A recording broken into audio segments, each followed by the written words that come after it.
Good evening, traders. I hope you're all doing well. So, welcome to this Sunday weekly outlook. So, I do these Sunday weekly outlooks every Sunday evening, where we get to review the previous week's trades, and you also get to look at what we are anticipating for the new week. So, I hope you've all had a very fantastic weekend as we get ready to start off. As we get ready to start off the new week from tomorrow, as markets open later on tonight. Looking forward to having a very productive and fruitful week ahead. But first, let's observe and review the previous week's trades and look at what are we anticipating for in the coming week as from tomorrow. So starting off with GBP USD had a very nice run, a solid 180 pips on this one. But now when price got to this level, there's this level here areas of 1.34 280, that is 300 areas, this level here. There was a bit of there's more a bit of like fake breakouts with a very huge spike. As you can see here, this is a very huge spike that was caused due to President Donald Trump. Rumors have it that he wanted to fire the Federal Reserve Chairman Jerome Powell, but still we are looking closely into that as we wait to hear more from the White House and also from the Fed. So currently, you can see we are still quite bearish on GBP USD. And if I look at the higher time frame, that is on the daily time frame, as much as we had that on the daily time frame, you can see we had a very strong rejection week. So this is that rejection. You have a very strong rejection. You have a candle close inside. You have a candle close inside this level. Then you expect a potential push to the downside. So that is what I've really been eyeing for most part of the week. But when price got to this area, you can see we had a bit of consolidation within this level. However, the major range has been filled. Both the higher time frame range has been filled, 4 hour and the daily time frame, and currently we are at this key demand area here. And with the kind of rejection you're seeing here, chances are very high we might actually see price break below, but that is something that we are looking forward to. In case that happens, then definitely we are looking out for potential sells, and we are expecting to see price push further to the downside. Okay.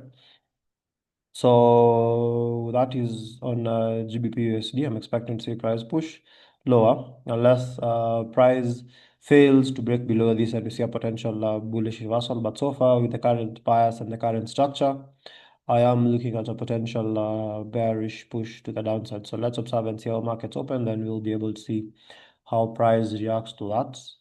Then looking closely into Euro USD, again, you can see this is a Euro USD.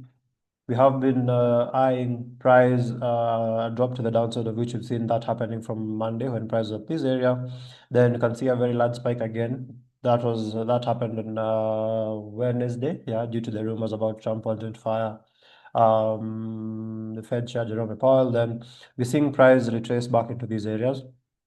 The very first target was within this structure here, and that is why we saw price react from these levels here. And as we speak, currently price closed at about 1.16 so I'll be expecting to see price push lower.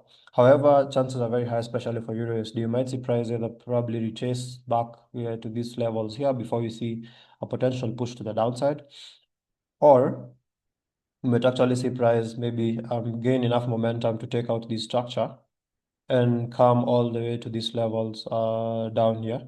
Remember, looking at it from a ranges perspective, I'm looking at working range being from this demand area to this supply level, then back to this demand. So we are currently at the mid-range of that. We are currently in the mid-range of that range. And let's observe and see how this week opens, because I am looking at price pushing. I'm looking at price pushing to the downside. So let's wait and see how price reacts to that. Then we do have that is on Euro USD. Then let's look at USD CAD. It's also another pair we had. So USD CAD had a very solid for USD CAD, you had a very solid breakout, retest continuation of the rally higher. This is our major target here, the levels of 1.37900. Price missed it by very few pips, then retraced to the downside, as you can see, and closed at levels of 1.37226. So I'm still anticipating to see that potential push to the upside until this full range is filled. because looking at it from a range perspective, understanding origin of price moves, this is the origin of this whole drop till this level here. Price rallied all the way to this area. So we missed the target by a few pips. We had a retracement. So I'd be looking at something like this that pushes price all the way to the levels of 1.37930 areas. So let's observe and see how price reacts to that. Even from the daily time frame as well, you can see we have been quite bullish. So bias wise, we are still very bullish on this. Then we have USD CHF. That is this DCHF. The target was already hit. We saw push to the downside. So the target was 0.8500. That target has already been hit. The range from this supply to this demand area and back to this supply area was filled. So this has been a working range. And now we saw price push to the downside from this area. Yeah? Let's observe and see this week if price will maintain within this structure here, because here we have structure.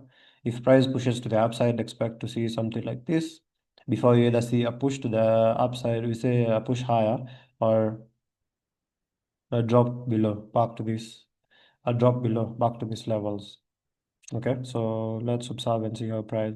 Let's observe and see how price reacts to that on USD CHF. Then lastly, I will do Nasdaq and US30. So those are the major pairs that I usually look out for. But in case I have more other pairs on my watch list, I will definitely update. I will definitely update you all within the midweek series of the reviews. So because I usually do midweek reviews. So Nasdaq, we saw all-time highs of about 23,160 areas. We're still seeing price push higher for Nasdaq. So for this one, I'd probably wait for a slight retracement to the levels of 22,800 before you see a potential continuation of the rally higher. And lastly, we do have US30.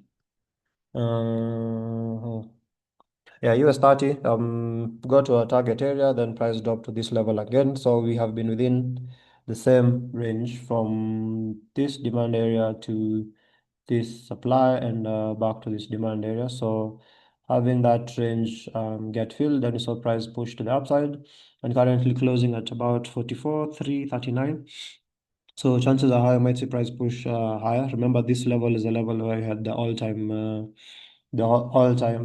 highs, the levels of 45,000. So I'm looking forward to price coming back into these areas and even pushing deeper into this supply area. So, but first, considering we are right in the middle, we might see price push down like this before we see that rally to the upside. Okay. So with that, guys, those are the pairs we've been looking out for this week, and now that is those are the various movements we've talked about and what we're looking out for in the coming week as from tomorrow.